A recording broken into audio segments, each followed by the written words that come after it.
Y'all, not Diddy's mother getting implicated in Diddy's legal drama. The streets are saying that not only was Mama Combs allegedly involved in her son's freak-offs, but she allegedly led the freak-offs herself. Child, it looks like the entire family was insanely freaky, but the mother being involved in this is some next level stuff. If y'all are wondering how this tea even got spilled in the first place, well, word on the streets is that we have Kim Porter's family to thank for that, because they allegedly handed over evidence to the feds about this. Child, it looks like Mama Combs is about to get some matching prison jumpsuits with her son, because Kim Porter's family wants justice for her and they don't care who goes down with her.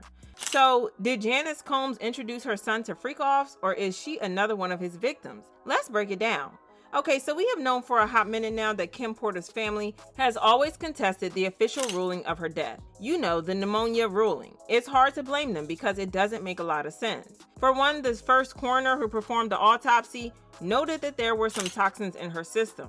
Well, the next thing we knew, the coroner was fired and was replaced by another coroner, who took 2 weeks to complete his findings, ruling that she passed away from pneumonia.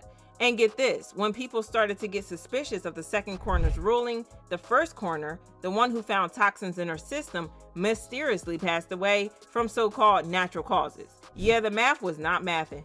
Multiple sources also claimed that the feds were investigating the possibility that Kim's passing might have been a murder and not as a result of pneumonia. According to a source, the family had been considering filing a wrongful death lawsuit against Diddy, but ultimately decided not to because they had been contacted by the feds. The source said they all have been contacted by the FBI, and 3 family members and 6 friends have been interviewed already, and they have been told to stay quiet. According to Kim's ex, Cassie told lawyers upon filing her own lawsuit against Diddy that she had information about the death of Kim Porter, and she has proof of the reason why Kim was murdered. Another insider claimed that there had been a lot of cover-up regarding the case and how a lot of things didn't make sense about the case. The insider said, when Kim passed, there were questions about the manner in which she died. If they are going to say that it was pneumonia and that she passed peacefully in sleep, then why was there blood located on Kim's pillowcases and also a slight trail of blood on the bedroom floor that led to the bathroom? Why hasn't that been mentioned? Kim was not found unresponsive in bed. She was discovered on the bathroom floor, and if they found her in the bed, then she was strategically placed there. Kim was not found by so-called housemates. That's a lie too. She was being supervised by a medical professional that was handpicked by Sean. Honestly, it's giving the whole Michael Jackson and what his doctor did to him vibes. Also, the last call Kim made was to 911 at 2:43 a.m., but Kim was found passed away later in the morning around 11 a.m., according to Kimora Simmons. Kim Porter's first baby daddy and the father of her son, Quincy I'll Be Sure, also hinted on Instagram that Diddy knew a thing or two about Kim Porter's death. He wrote, "I just found this footage from the morning I learned of Kim Porter's murder and how it ripped the soul from my physical body. I do know very clearly that Kimberly didn't just check out all of a sudden over pneumonia. That's some BS. We just celebrated our son's new deal and Christmas special with Netflix, and she was in fantastic health, as well as laughing seeing me and Diddy's mutual exchange at the theater. I'm going to leave it there. Don't let the love songs fool you." Al also hinted that Kim was unalive, posting a throwback picture of them in writing. She sent me this saying, "Life imitating art, art imitates life." Now it all makes sense. She told me other stuff too. She was running. I said, call the FBI. The interesting part is that Al went into a coma shortly after speaking about this, and he nearly died. When he woke up, he never mentioned the topic again. A bit suspicious, don't you think? Well, given Diddy's current predicament with the feds, the streets are now saying that Kim's family is reportedly trying to get the feds to reopen the investigation into her passing, claiming that they allegedly have evidence. Not only does it involve Kim's passing, but it also allegedly offers more insight into Diddy's freak-offs, like how his mom allegedly took part in his freak-offs. Girl, say what now? To understand this situation, we need to go all the way back to Diddy's childhood.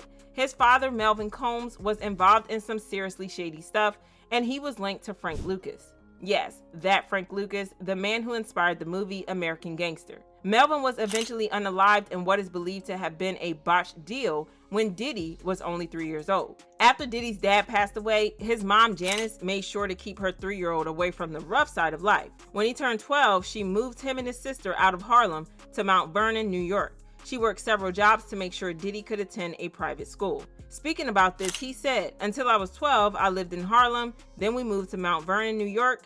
That was mom's way of getting us out of the inner city after my father was killed. But my grandmother lived in Harlem, so I went back and forth. I remember the simple things about Mount Vernon, grass, trees, and being able to play baseball. In Harlem, there was no Little League, no front yard with grass, but the neighborhood was multicultural, so that broadened my horizons. In a 2006 interview with Oprah, Diddy opened up about how he found out the real story behind his dad's death. Despite his mom's best efforts to keep it under wraps, Diddy did some digging and uncovered the truth himself. He said, "She tried to protect me. My father was a hustler who sold drugs. During his time, that was the way out of Harlem, either that or playing basketball. My mother didn't want me to follow in his footsteps, so she was selective about which truth she told me. My father was in the army and he owned a limousine service and he died in a car accident. Actually, he was shot in a car, but even as a kid, I put two and two together. I noticed that guys from the streets in Harlem always seem to know my family's last name. I used to run with your father, they tell me. All my uncles were street hustlers as well." You might think with his dad's tough fate and his mom's sacrifices, working 2 jobs and nearly burying herself in debt to send him to a fancy Catholic school, that Diddy would stay on the straight and narrow, steering clear of any messy drug life, right? Well, it turns out that wasn't quite the case. Even at his private Catholic school, Diddy somehow found himself rubbing shoulders with the wrong crowd. Reports say he struck up a tight friendship with Andrew Campos, a member of the notorious Gambino crime family of La Cosa Nostra. They even played football together at St. Michael's and kept the bond strong after graduation. Child Diddy has been determined to be bad for a long time. From the sounds of it, his mom probably had a role to play in it as well. See, Janice claimed to be a model and a teacher's assistant back in the day, but the streets are calling that BS. And now, with all the skeletons tumbling out of Diddy's closet, there's talk that his mom Janice might have schooled him in some shady business. Despite claims she was a model, there's no trace of her modeling gigs. Instead, whispers suggest she was more into organizing fashion shows, if you know what I mean. Rapper Mace also hinted that Diddy's mom knew more than she let on, and that she was allegedly enabling his behavior. Yo, I did this told my he want receipts. Let's start with your mother. Your mother got the receipts. Everything is in your mother's name.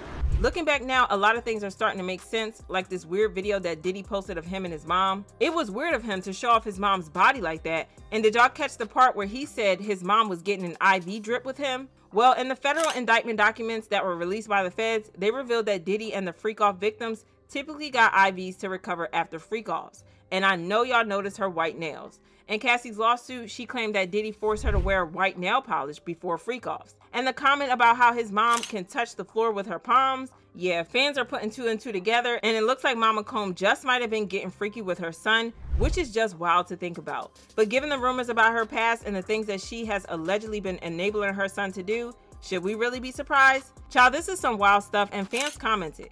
It sounded like his mama on payroll for one of his S-workers, OMG. That ain't his mom, that's his madam. His mother has always been questionable to me. She gives me really bad vibes. And she knew she didn't care as long as the lifestyle stayed. Shaking my head. I want to know how you guys feel about this, so drop your thoughts about this in the comments, then check out the next video.